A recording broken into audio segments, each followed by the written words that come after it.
You won't believe what her brother finally said, after 28 years of silence. For nearly 3 decades, the world has been obsessed with one of the most baffling and heartbreaking mysteries in American history.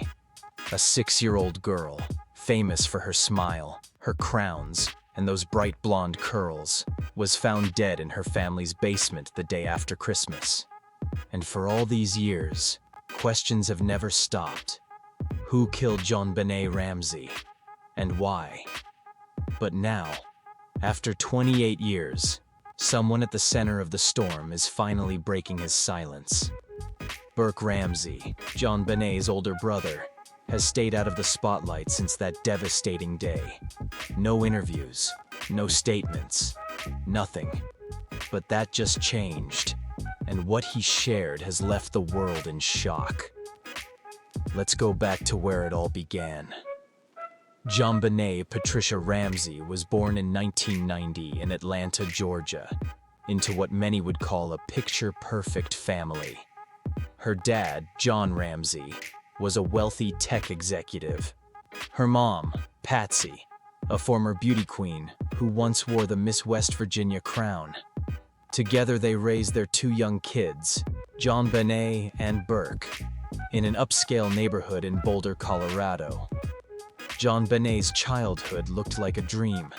Big house, doting parents, and a bright future. She was charming, outgoing, full of life. And thanks to her mom's pageant past, she was soon competing and winning in child beauty contests across the country. Sparkly dresses, big hair, cameras flashing. She loved the spotlight, and she was good at it. By 6, she was already a pageant star. But her story took a dark, devastating turn on December 26, 1996. That morning, her mother Patsy found a ransom note in their home. It was weird from the start, 3 pages long, demanding $118,000. That number? Exactly the amount of John Ramsey's recent work bonus. The note claimed JonBenet had been kidnapped and warned the parents not to call anyone. But hours later, the unimaginable happened. John discovered JonBenet's body in their basement. She had been strangled. Her skull had been fractured. There were signs of sexual assault, but no conclusive DNA match. A garrote made from a paintbrush, one of Patsy's, was found around her neck. And just like that, this beautiful little girl became the face of one of America's most tragic unsolved murders. The investigation, though, was a mess. From the jump, police treated it like a kidnapping, not a murder. They only taped off JonBenet's bedroom instead of the whole house. Meanwhile, family, friends, even the family's minister, walked freely around the house, disturbing who knows what. Then came more blunders. John Ramsey moved his daughter's body before police could document the scene. Evidence was lost, contaminated, gone. Even more baffling? Patsy and John were allowed to be interviewed together. That goes against standard investigative procedure. In situations like this, you separate family members, so you can compare their stories without influence.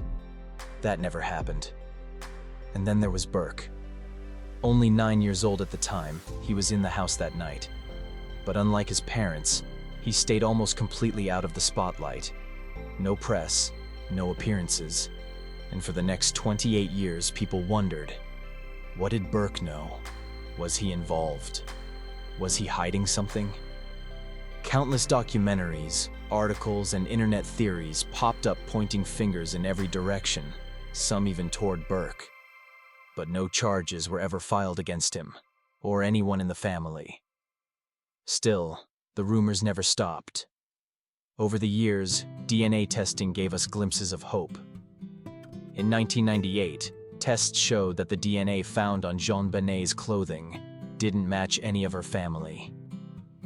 In 2003, more advanced testing confirmed it, pointing to an unknown male. That seemed to clear the Ramseys legally. But in the court of public opinion, the question stayed. Now here we are. almost 3 decades later. And finally, Burke speaks. Now in his late 30s, Burke Ramsey has stepped forward and opened up about what happened, and how it changed his life forever. He talked about growing up in the shadow of his sister's death, the fear, the grief, the confusion. He described JonBenet not just as a pageant queen or a tabloid headline, but as a sister, someone he played with, laughed with, and loved. Losing her wasn't just traumatic, it shattered their entire world. What's perhaps most striking is how Burke describes the days and weeks that followed. The flashing cameras, the reporters outside the house, the endless media scrutiny, all while he was still just a kid, trying to understand why his sister wasn't coming back. But it wasn't just emotional scars he opened up about. He had a lot to say about how the case was handled. He openly criticized the investigators, saying they failed his family and failed JonBenet. He pointed to the poorly secured crime scene, the chaotic search, the bizarre decision to treat it like a kidnapping. He questioned how such a long, detailed ransom note could be written inside the house without anyone noticing. And yes, he talked about that note, the one that's puzzled everyone for years. Burke admitted that even now he has no idea who wrote it. It still haunts him. He said it doesn't feel like something a real kidnapper would leave. It feels staged, off. And he's not alone. Experts have said the same thing for years. But maybe the most powerful part of Burke's interview was how he defended his parents. He said they weren't perfect, that they were grieving, traumatized, but they weren't killers, and they certainly weren't the cold, calculating people the media made them out to be. He said they were just parents, crushed by loss, thrown into a nightmare, and forced to fight not just for justice, but for their own names. Burke also made it clear. He wants answers. He's calling for new testing, using today's DNA technology. He believes modern forensic tools might finally crack the case and give his sister the justice she deserves. And that brings us to now. Burke's decision to speak has reignited interest in the case. Investigators, journalists, and internet sleuths are all diving back in. People are analyzing every word, every expression, looking for new clues. Some say his interview felt genuine. Others still aren't sure what to believe. But here's the bottom line. Burke Ramsey's voice has changed the narrative. For years, this story has been told about him. Now, it's finally being told by him. Whether it brings us closer to solving the mystery, time will tell. But one thing is certain. This isn't just a story about crime. It's a story about family, loss, trauma, and the long, painful road to healing. So what do you think? Was Burke just an innocent boy caught in an unthinkable situation? Or is there still more to this mystery than meets the eye? Let us know in the comments. And if you're as captivated by stories like this, stories that dig deeper, that ask the hard questions, make sure to hit that like button and subscribe for more. Because the truth, it's out there.